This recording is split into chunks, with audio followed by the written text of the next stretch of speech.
గణపయ్యవే వెలకని ఎక్కి వచ్చావే మా గణపయ్యవే ఆదిశక్తి గారాల పట్టి గణపయ్యవే విఘ్నాల కన్నిటి అంతు తెల్చే గణపయ్యవే తొండమును ఏకదంతము ధరించి వచ్చావే బోలో గణపతి గణపతి ఉండి గణపతి గణపతి బోలో గణపతి గణపతి ఉండి గణపతి గణపతి. ధూల్పేట్ విగ్రహం యొక్క ప్రత్యేకతలు ఏంటనేది తెలుసుకోవడానికి అయితే ఇక్కడ మనం రావడం జరిగింది. బాలాపూర్ విగ్రహం యొక్క ప్రత్యేకతలు ఏంటనేది ఇక్కడ ఉన్న ప్రజలను అయితే మనం అడిగి తెలుసుకుందాం. ఈ సంవత్సరం బాలాపూర్ గణేశుడు ఏ విధంగా ఉండబోతున్నాడు, దాని ప్రత్యేకతలు ఏంటనేది ఇక్కడ ఉన్న వారిని అడిగి తెలుసుకుందాం.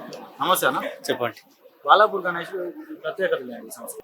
ఈసారి వినాయకుడు క్షీరసాగరంతోని పాలు జిలికి అలాగే మన అమృతం వస్తుంది కదా, అలాంటి టైప్లో ఈసారి వినాయకుడు చేయడం జరిగింది. ఈ వినాయకుడి ప్రత్యేకత ఏమంటే లాస్ట్ రోజు వినాయకుడిని ఊరేగింపు తర్వాత ఒక లడ్డు వేలం పాటు ఉంటుంది కదా, చాలా ఇంపార్టెంట్ మా ఊరికైనా సరే, చుట్టుపక్కల మన హైదరాబాద్కి అయినా సరే, మన తెలంగాణ రాష్ట్రానికైనా సరే ఈ యొక్క లడ్డు అంటే చాలా ప్రత్యేకత. అందుకని మా వినాయకుడు ఎవరు చెప్పినా కానీ బాలాపూర్ లడ్డు గణేశుడు అని అంటారు. విగ్రహం యొక్క ప్రత్యేకతలు ఏంటంటే వినాయకుడు ప్రత్యేకత అంటే ఈసారి క్షీరసాగరం ఎలాగైతే మన విష్ణు స్వామిని బట్టి ఇప్పుడు పాము తీసుకొని ఎలాగైతే చిలుపుతాం తర్వాత అమృతం వస్తుందో ఆ టైప్ ఉంది. అలాగే మన కళ్ళు కూడా ఒక బ్లైండ్ ఇట్లా ఇట్లా కదిలేటట్టు ఉంది. బాలాపూర్ విగ్రహానికి చూడడానికి వచ్చే ప్రజలకి ఏ విధమైన ఏర్పాట్లు చేస్తున్నారు ఈ సంవత్సరం? బాలాపూర్ వినాయకుడిని దర్శనానికి వచ్చే భక్తులందరికీ ఎలాంటి ఎలా ఎలా చేయాలో మేమందరం కూర్చున్న తర్వాత ఒక నిర్ణయం తీసుకున్న తర్వాత భక్తులకి అసౌకర్యం లేకుండా వచ్చిన వాళ్ళకు దర్శనానికైనా సరే వాళ్ళకు ప్రసాదమైనా సరే మంచి ఏర్పాటు చేయడం జరుగుతుంది. Okay brother, thank you. నమస్తే అన్న. नमस्ते, जय श्री गणेश, जय श्री राम। आप सभी गणेश भक्तों को मेरा हार्दिक अभिनंदन। आने वाली गणेश चौथी के लिए सबको हार्दिक बधाई। लक्ष्मी नारायण कलाकार जी का गोदाम है, मैं उनका छोटा भाई सुरेश सिंह बोल रहा हूँ। प्रतिवर्ष हमारे कने बालापुर का गणपति हमारे पास से जाता है। उसी के साथ जैसे कि 45 मूर्ति और होते हैं, 50 मूर्ति और होते हैं। अपने हैदराबाद आजू बाजू जितने भी अपने पड़ोसी राज्य है, स्टेट है, वहाँ पे तेलंगाना के डिस्ट्रिक्ट, आंध्रा के डिस्ट्रिक्ट, अपना नॉर्थ साइड में भी बोले तो गुजरात, अपना उड़ीसा, सभी जगह तमिलनाडु, कर्नाटक, महाराष्ट्र, सभी जगह हमारे गणपति जाते हैं और सभी से हमारे गणपति को एक अच्छा सा रिस्पांस मिलता है और सभी गणेश भक्त हमारे यहाँ के गणपति को पसंद करते हैं। इसी के साथ जैसा है हमारा ये गणपति का व्यवसाय अभी का नहीं है, अभी ये तकरीबन 70 साल से तो हम ही करते हैं और धूलपेट का इतिहास तो बहुत पुराना है, 100-150 साल ज्यादा हो गया है गणपति व्यवसाय से जुड़े हुए। मूर्ति कलाकारी यहाँ धूलपेट के रग रग में बसा हुई है। धूलपेट को कलाकारों की नगरी भी कहते हैं। और जैसे अब रहा बात बालापुर का गणपति हमारे पास तकरीबन 30 साल के करीब हो गया, हमारे पास से जाता है प्रतिवर्ष। और बालापुर के गणपति की छटा कुछ अलग ही रहती है, उन्होंने स्थापित होने के बाद में उनका स्वरूप अलग बदल जाता है। मूर्ति तो सब ये सेम रहती है, जैसा अपने और भी बहुत से हैदराबाद में आजू बाजू जितने भी गणेश पंडाल बिठाने वाले तकरीबन हमारे पास से ले आते हैं। गणपति भी ऑलमोस्ट सेम ही रहता है, लेकिन सभी के अपना अपना स्वरूप, जैसा मंडप में जाता है वो गणपति का स्वरूप बदल जाता है।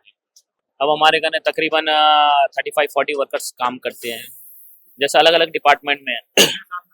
अभी ये गणपति का तैयार होना बोले तो ऑलमोस्ट 9 to 10 months का समय लगता है, तब जाके गणपति का अब मूर्ति तैयार होता है और उनका रूप पूरा तैयार होता है। अभी 70 ईयर से वर्क चल रहा हमारा, आपसे नहीं, हमारे पिताजी के उससे पूरा हमारे फोरफादर्स भी मूर्ति कलाकारी करते आए और हम भी इसको आगे लेके जा रहे हैं। अभी इसी से हमारा परिवार और हमारे जितने भी कोलिग्स, जितने भी हमारे सहयोगी है, सबका परिवार का निर्वाह भी इसी से चलता है।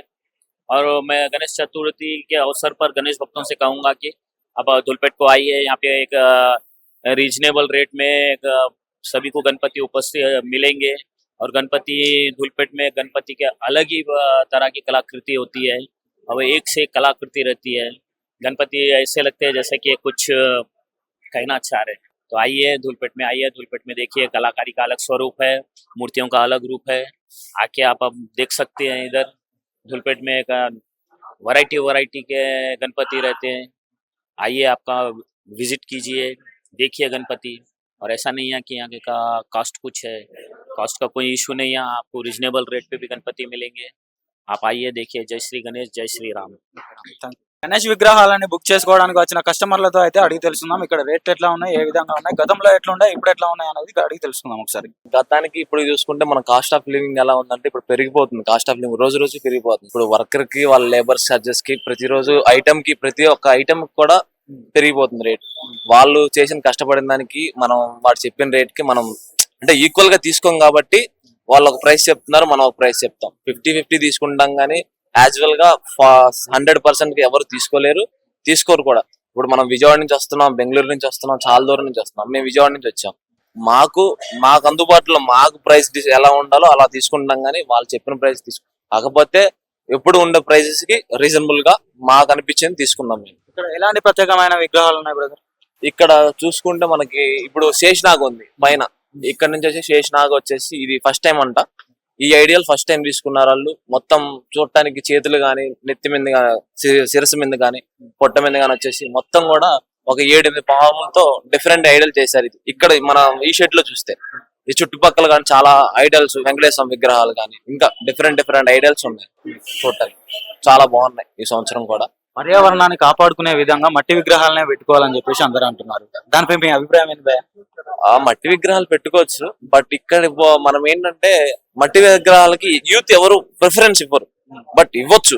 ప్రిఫరెన్స్ ఏంటంటే ప్రతి ఒక్కరు కూడా జనరేషన్ బట్టి చేంజ్ అవుతున్నారు. మన తాతలు గాని, నాన్నలు గాని వాళ్ళ దగ్గర నుంచి మనకు వచ్చింది. ఇప్పుడు మట్టి విగ్రహాలు అనేది ప్రత్యేకంగా ఎవరైనా ఒక్క దగ్గర నుంచి చేపిస్తే తప్ప అవుతుంది. ఇప్పుడు ఇల్లు బతకాలన్నా మట్టి విగ్రహాలు చేస్తే వాళ్ళు లాస్ అవుతారు. కొనుక్కునేది మనం ఎంతైనా వాడు చేయడానికి ప్రిఫరెన్స్ ఇవ్వడు. ఫస్ట్ ఆఫ్ ఆల్ చేసేవాడు, ఐటమ్ చేసేవాడు కూడా ఎవడు ప్రిఫరెన్స్ ఇవ్వడు అనమాట.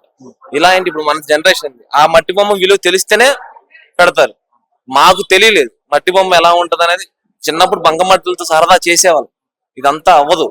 ఇప్పుడు చూసే కొద్ది జనరేషన్ పెరుగుతుంది, ఐటమ్ పెరుగుతుంది. ఇప్పుడు ఈ ప్లాస్టర్ ఆఫ్ ప్యారిస్ ద్వారా కాలుష్యం అనేది పొల్యూషన్ అవుతుంది కదా, మరి దాని వల్ల మీరు ఏ విధంగా? అందరితో పాటే మనదొక్కటి ప్రత్యేకంగా ఇప్పుడు కాలుష్యం పెరుగుతుంది అవుతుంది. జనరేషన్ మారుతున్నప్పుడు మరి రోడ్డు వల్ల పొల్యూషన్ వస్తుంది, బైక్ వల్ల. దేనికి కాలుష్యం చెడిపోతుంది, వాతావరణం చెడిపోతుంది. ప్రతిదానికి ఒక రీజన్ ఉంటది కదా. అలానే బ్రదర్, థ్యాంక్ యూ. గణేషుని విగ్రహ తయారీకి ఎంతమంది వర్క్ చేస్తున్నారు, ఇక్కడ ఎన్ని రోజులుగా వర్క్స్ జరుగుతున్నాయి అనేది ఇక్కడ ఉన్న వారిని అడిగి తెలుసుకుందాం. नमस्ते भैया, मेरा नाम विष्णु सिंह है। जय श्री राम, जय श्री गणेश। और जो है सो काम तो अच्छा चल रहा है अभी। गणेश में भी ऑलमोस्ट बुकिंग है, रेस्पॉन्स अच्छा है कस्टमर का। धुलपेट में थोड़े गणपति का मूर्ति अवेलेबल है जो अच्छे है, आके देख सकते, ले सकते। और कारोबार तो अच्छा है, हर बार की तरह इस बार भी कारोबार अच्छा है, चल रहा। एक मूर्ति को बनाने को कम से कम हमारे को 30 से 40 लेबर लगता। और काम एक मूर्ति करो, 10 मूर्ति करो, 6 महीने तो काम करने पड़ता, 6 मंथ काम करते। और इस बार का हर साल जैसा कारोबार का रेस्पॉन्स रहता इस बार भी है। अभी थोड़े बहुत मूर्तियां हैं हमारे भाइयों के पास, अपने पास भी 1-2-3 मूर्तियां होंगे, ज्यादा नहीं है। आ सकते हैं। थोड़े व्यूअर्स रॉन्ग इन्फॉर्मेशन दे रहे हैं कि 3 लाख लेके धुलपेट को गए तो गणपति मिलता। ऐसा नहीं है भाई, 20,000 से लेके 4 लाख तक गणपति है। आप जैसा पसंद करेंगे आपको गणपति मिलेगा। 20,000 का गणपति पसंद करे तो 20,000 का मिलेगा, 4 लाख का गणपति पसंद करे तो 4 लाख का मिलेगा। हर रेंज का गणपति मिलता। थोड़े व्यूअर्स है जो रॉन्ग इन्फॉर्मेशन दे रहे हैं कि कस्टमर को धुलपेट को गए तो 2 लाख लेके गए तो गणपति मिलता, नहीं तो नहीं मिलता। मेरे भाई इतने अच्छे मूर्तियां, 40,000 का मूर्ति है ये मूर्ति है। इसका प्राइस तो मैं नहीं बोलता हूँ, ऑलमोस्ट बुक हो गया। बहुत है, 20,000 से लेके 4 लाख तक का मूर्ति है भाई। किसी की बात में नको जाओ, आओ धुलपेट को देखो, एक बार विजिट करो, आए तो मालूम होता। कुछ भी कुछ भी बोल दो तो नहीं होता। थोड़े व्यूअर्स है तो धुलपेट को बदनाम करने को तुलोवे ऑलमोस्ट तो कर दिए, लेकिन कुछ भी नहीं होता। कारोबार तो अच्छा है, बार की इस तरह भी अच्छा है। गणेश महाराज की कृपा है, धुलपेट में कारोबार जबरदस्त से जबरदस्त चल रहा अभी भी है। थोड़े बहुत मूर्तियां भाइयों के पास बचे हुए हमारे, छोटे छोटे मूर्तियां 20,000 के, 40,000 के। थोड़े बड़े मूर्तियां है, ले सकते आगे, किसकी भी बात नको सुनो। चल रहा हो थोड़ा यूट्यूब पे कोई वीडियो बना के डाल दिया, धुलपेट को गए तो 3 लाख का मूर्ति है, वहाँ कम नहीं मिलता। मेरे भाई कस्टमर ऐसे नहीं आता धुलपेट को। कस्टमर को मालूम 20,000 से लेके 4 लाख 5 लाख का मूर्ति भी मिलता। नाम के कलाकार आए, दुर्रू कलाकार, सुंदर कलाकार, गणेश कलाकार, ऐसे बहुत से कलाकार आए, नाम ही काफी है। कुछ बोलने की जरूरत तो है नहीं धुलपेट के बारे में, कला के बारे में। जय श्री गणेश। 40 से 50 वर्कर काम करते हैं भाई एक शॉप में। पूरा काम करने के लिए 40 वर्कर होना एक शॉप को, और पूरा वर्कर पूरा बाहर का रहता, यूपी, नांदेड़, महाराष्ट्र का वर्कर रहता। నమస్తే అన్న. నమస్తే అన్న. విగ్రహ పనులు ఎట్లా జరుగుతున్నాయి, ఎంతవరకు సేల్ అవుతున్నాయి, ఎంతమంది వస్తున్నారు? ఈసారి ఏం లేవు అన్న. ఎందుకని? బొమ్మలు చాలా తయారు చేశారు. ఈసారి ఏం లేదు సెల్ మాత్రం. ఎందుకు లేదు? ఎందుకంటే విగ్రహాలు చాలా ఉన్నాయి కదా ఉమ్, దులిపెట్ల. ఉమ్. అందే ఎన్ని సంవత్సరాల నుంచి చేస్తున్నారు ఈ వర్క్? 60. మీరు 60 సంవత్సరాల నుంచి చేస్తున్నారు. ఆవ్. ఓకే, ఇది అయిపోయిన తర్వాత ఏం చేస్తారు మళ్ళీ? అమ్మవారు అమ్మవారు అమ్మవారి కూడా ఈ విధంగానే సేల్ అవుతాయి అవి? కావు కావు. ఎందుకని? అది 15, 20 మొత్తం అది అంతే ఎక్కువ వస్తాయి. దాని తర్వాత ఏం చేయం. విగ్రహాల యొక్క ప్రత్యేకతలు ఏంటి? అంటే అంటే ఇది ఎట్లా చేస్తారు ఇవన్నీ? ఎన్ని రోజుల నుండి చేస్తున్నారు? అది ఒక సంవత్సరం అవుతుంది. సంవత్సరం. ఇది అయిపోగానే మళ్ళా చేస్తాం. ఆ నుంచి మళ్ళీ స్టార్టింగ్ చేస్తాం. ఓకే, ఒక విగ్రహం తయారు చేయడానికి ఎన్ని రోజులు పడుతుంది? నెల పడుతుంది. నెల పడుతుంది. ఆవ్. ఈ పెయింటింగ్ అవి ఇవన్నీ మొత్తం. మొత్తం పూర్తి అయ్యేసరికి నెల రోజులు పడుతుంది. ఎంతమంది పని చేస్తున్నారు మొత్తం ఈ షెడ్ లో? 15 మంది. వారికి అంతా ఫుడ్, అకామిడేషన్ అంతా మీరే చూసుకుంటారా? మేమే చూసుకుంటాం.